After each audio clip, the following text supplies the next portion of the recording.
त्यांना राजकारणाचं महत्त्व खूप समजतं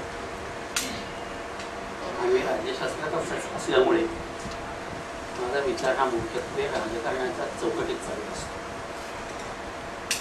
आणि म्हणून समाजामध्ये जे जे विचार प्रवाह निर्माण होतात, जी जी दर्शनं निर्माण होतात, त्यातून समाजाला कसं पुढे घेऊन जाता येईल आणि त्यासाठी आवश्यक त्या सामाजिक शक्तींचा शोध कसा घेता येईल, त्या सामाजिक शक्तींना विशिष्ट विचारांची दिशा कशी देता येईल आणि आपल्याला जो राजकीय सामाजिक हस्तक्षेप हवा असतो तो कसा करता येईल, या अंगाने मी अनेक वेळा तत्वज्ञानाचा विचार करत असतो, समजत थोडं वाचत असतो, राजकीय विचारांचा विचार करत असतो, राजकीय तत्वज्ञान आणि तत्वज्ञानाचं नातं काय आहे याचाही विचार करत असतो. आणि जसं जसं हे नातं पाहायला लागतो तसं लक्षात येतं की राजकीय तत्वज्ञान हा तत्वज्ञानाचा एका अर्थी सीमेवर असलेला विषय. तत्वज्ञानाचा गाभा हा मुख्य तर्कशास्त्र आहे, ज्ञानमीमांसा आहे आणि मग नीतिशास्त्र आणि राजकीय तत्वज्ञान असं त्याचं एकूण स्वरूप आहे. याचा अर्थच असा आहे की मी सध्या एका परिविभागात आहे आणि तरी सुद्धा या विवेकवादाचा एक धांडोळा घ्यावा आणि एकूण राजकारणाच्या आणि समाजकारणाच्या क्षेत्रामध्ये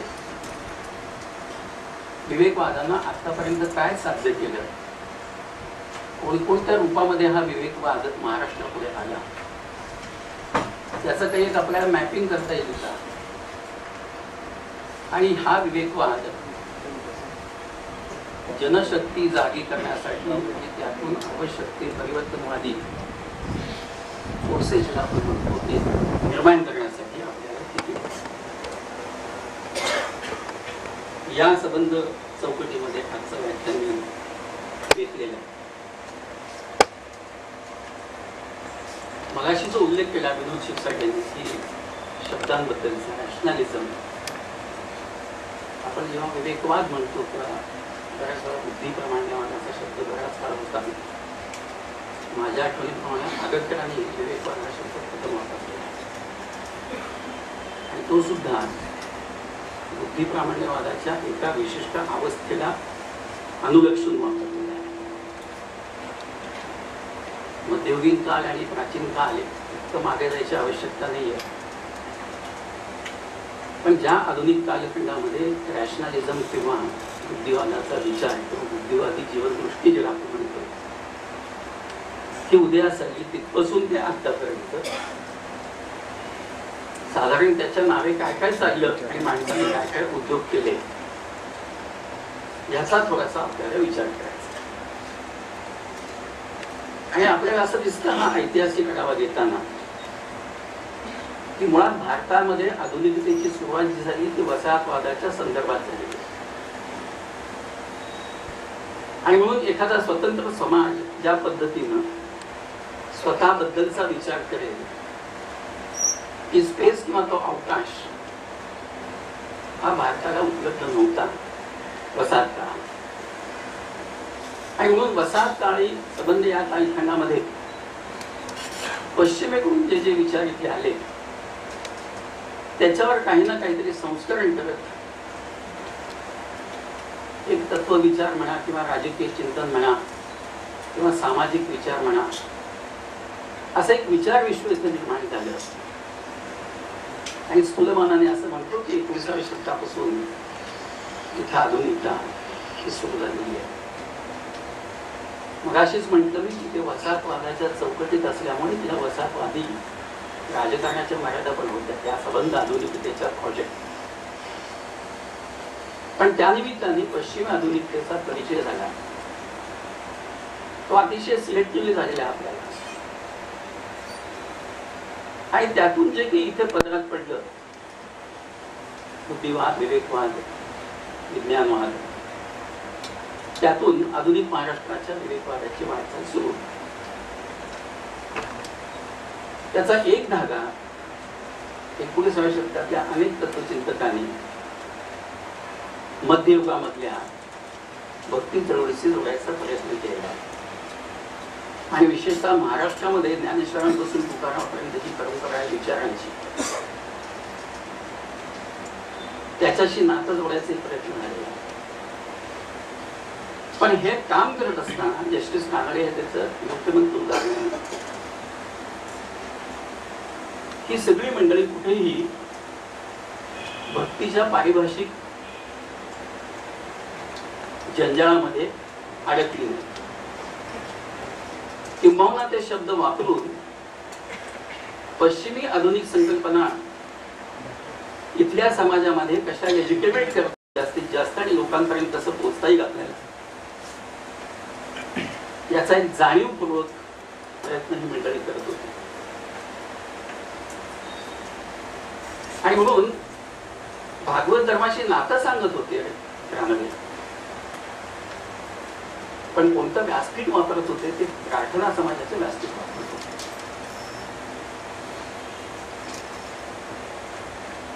हे जर आपल्याला समजलं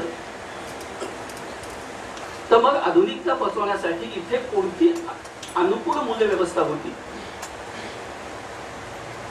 त्याचं एक थोडंसं भान येतं.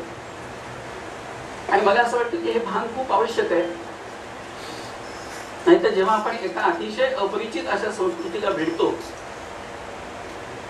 की ज्याची जीवनदृष्टी वेगळी आहे, ज्याचे जगण्याचे संदर्भ बदललेले आहेत, मूल्य व्यवस्था वेगळी आहे, नातेसंबंधांच्या कल्पना वेगळ्या आहेत, श्रेयस आणि प्रेयसाच्या कल्पना वेगळ्या आहेत, अशा जेव्हा संस्कृतीला आपण भेटतो तेव्हा तो ट्रॉमॅटिक अनुभव असतो. अशा पद्धतीचा ट्रॉमा हा 19व्या शतकातल्या विचारवंतांना या अर्थाने जाणवला नाही. त्यांनी हिंमत दाखवली की हे सगळं जे येतंय याच्याकडे निर्भीडपणे आणि निर्भयपणे आपल्याला पाहता आलं पाहिजे आणि त्यासाठीची ती आपली बौद्धिक इक्विपमेंट असेल ती आपण केली पाहिजे, त्याला आपण पात्र होतो. हा कॉन्फिडन्स असल्यामुळे पश्चिमी आधुनिकता, त्यातली आधुनिक मूल्य ती सहजपणे आपण पचवली